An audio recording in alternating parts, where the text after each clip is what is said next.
And if we could think from a branding standpoint of how do I trigger people's senses and direct them into the way that I need to, it's game over. But let's get into this next clip. Part of the EYL network. I'm almost about to say they need to put us, because as much as we talk about it, but Yeah. that's not the conversation. Yeah. Part of the EYL network. Shout out to 19 Keys and Wall Street Trapper. They had high level conversations this past weekend, depending on when you watch this or hear this. And Wall Street Trapper said something really dope on that episode about decision making that instantly I thought about, yo, this could apply for why people purchase your product or service, why people watch your content, why people engage with your stuff. And it comes with 3 tips. So uh, get your pen and your pad, because this is going to help your brand completely.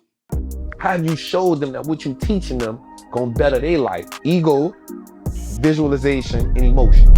Those are 3 principles that help people make a decision. Egoism is, what does this do for me? How does it benefit me? Can you show me that? Okay, you can't, cool. Visualization, can you take me to a place that shows me visually that what you've done work, or emotionally, can you get that out me to cause an emotion that allows me to take an action?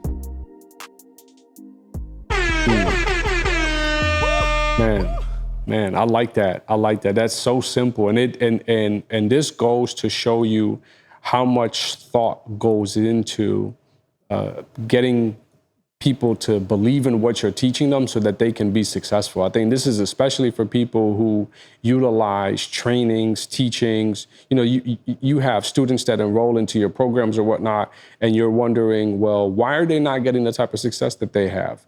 Or how can I get them to experience more success? Or how can I get them to better believe in this? You might be doing something that you know works. It's worked for you. You believe in it. It's a proven concept, a proven model, but you're having trouble duplicating that in them, or getting them to realize that that too can happen for them. You gotta realize, and I always talk about the idea of humans being the most selfish beings on the planet, or the most selfish in general, because we treat everyone like we are. So I automatically assume that if this is how I got it, then this is exactly how you need to get it. Well, the reason why I may have found benefit from something may be different than how you may find benefit from it. I may benefit from it financially. Maybe you don't care about money like that. Like Nicky's not someone who's necessarily going to move on money. Ever. That's not necessarily her interest. So if I'm trying to persuade Nicky on why this will work for her, and I'm using money as the only shiny object or the only valuable outcome from it, she's not going to be interested. Well, why is that? Because I'm trying to use what has convinced me to try and convince her with it. So be mindful of that not everyone is going to respond to the things that you care about. You got to really pay attention to the minor details of what makes other people really tick, or makes them want to give more or try harder, whatever those things may be. So I like those 3. They're super linear, very simple, because you can't force your answers into every one of those lines or every one of those principles. You have to almost put them out there and think about the people that you're working with and say, I wonder what their answers are to this question, so that I can be more intentional on delivering that to them, or showing them how those desires can get fulfilled through what I'm doing here. So yeah, phenomenal. Shout out to Trap for that. So let's break down the 3, right? So from a business standpoint, Yeah. ego, right? How would that translate in your world? Yeah, well, based on what he said, he's saying it's showing people that it clearly what's in it for them, right? Like, how do they benefit? How do they get better? Am I getting better financially? Am I able to save more time, effort, and energy based on my involvement or my learning of what you're teaching? Am I going to be able to pass this on? right? Maybe it's not necessarily for me, but it's for other generations, family members, futures. Am I gaining health? So one of the things that I would think about here is think about what people care about, or even think of Maslow's hierarchy of needs, right? Those 7 needs. That's the most simplest way. And if you think about those, you're going to, for the most part, cover one of the drivers that people care about or they're moved by. They want to see one of those things, whichever is highest for them. And if you can figure that out, then immediately, and you can speak to it. So not only figure it out, but you can figure it out and speak to it. That's how you're going to get people to pay attention to it. The ones that I often go to is, how can I make someone more money? How can I save them, make them or save them money and time as well? I think those are the easiest. For most people, they're pretty cool with that. Like, yo, if you're going to give me something that can be convenient so I save time, or something that allows me to make more money so it pays for itself, then that's a no-brainer.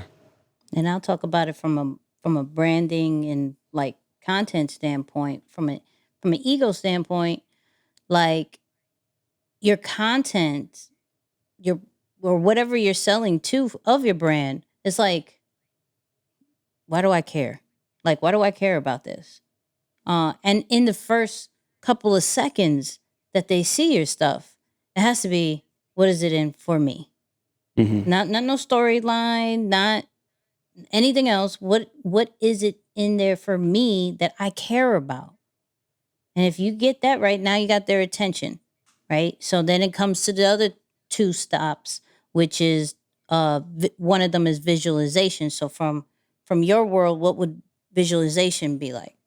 Yeah, I think it's showing them what's possible. A lot of times people will use the history of their lives to almost use that as proof of what their future will look like. A lot of people, while they may want different, they just don't believe that it's literally possible for them. So you have to be an example of what this transformation or outcome that you're promising, what that actually looks like. So of course, you got to be a walking example of that. You should be able to show others that. And sometimes you may need to create some form of destination trip. I've talked about this with some of our community members, where I said I took clients literally on an excursion to show them the experience, to take them through the lessons and the thought process that I needed them to embody in their work.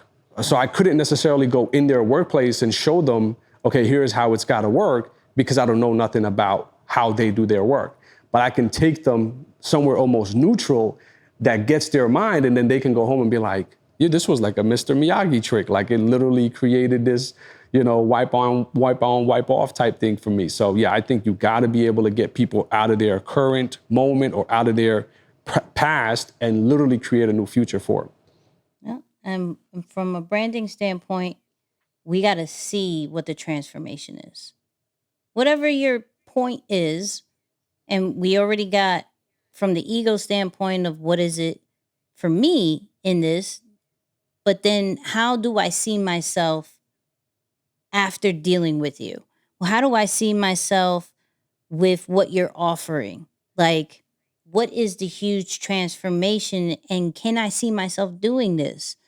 And the easier you break that down visually, that we can see, whether from you know male, female, non-binary, from cultural situation, from location, money, tax bracket, all that. Yeah. If I could see me in this content and I could clearly see the transformation, and I know you're speaking to me, it makes all the kind of sense to me. Now, Mm-hmm. last one was emotion. What would you say about that? Yeah, so off the bat, people don't really sustain. They may start, but they're rarely going to sustain something that doesn't trigger them emotionally, that they don't feel some form of connection to. So I don't know that I don't believe that you can make people care unless you're introducing them to something that they didn't know about. But that's something you got to help them find. So it's not something you give to them. You got to help them find. You got to think about, What do you need to share? What do you need to almost remove or uncover or help them to discover so that they can find something within that maybe they just kind of put a lot of dirt over and moved on because life forced them to. So lastly, that emotional connection is what's going to help someone stay consistent. We know that there's nothing on earth that can happen overnight, that magic pill or any of those things, they don't exist. But for everything to work, what they need to work, right? Or the involvement, they have some things that they have to follow through with as well. But for that to happen, there's got to be an emotional connection. So I think brands and businesses need to be intentional, specifically from a business standpoint too, at least from my end. You gotta remove barriers out of their way so that they can discover something that they may have overlooked, where they could be like, oh shoot, I care about this in a way, or I now see this in a way that makes me care about it in ways that I've never cared before. I gotta take it seriously, more seriously this time. And that's what actually helps to follow through and is connected to the other 2 points as well. Yeah, and this actually made me shout out to B Simone, random. She made me she recommended this book, The Untethered Soul, right? Great book. Started listening to it, right? Really good. But they were speaking about um like how all our senses, if a movie could figure out how to engage all our senses, oh, it's a wrap. Like whatever the Definitely. movie would say, we would have to do, right? So when I think about these three words, like the ego, the visualization, the emotion, right? We hear it, we see it, and then we feel it, Mm. right? We just don't have taste, right? We don't have that.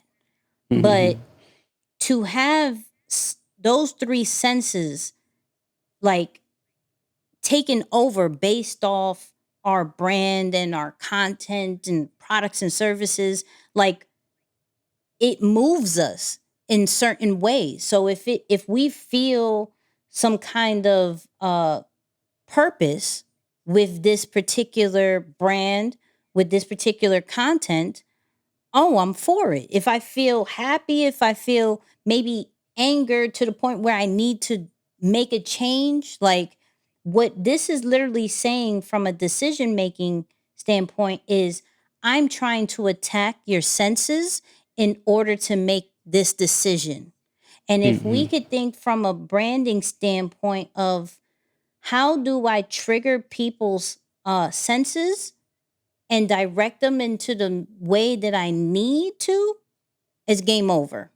I can get my audience to do whatever because I'm getting their sound, I'm getting their feelings, I'm getting their what they're seeing.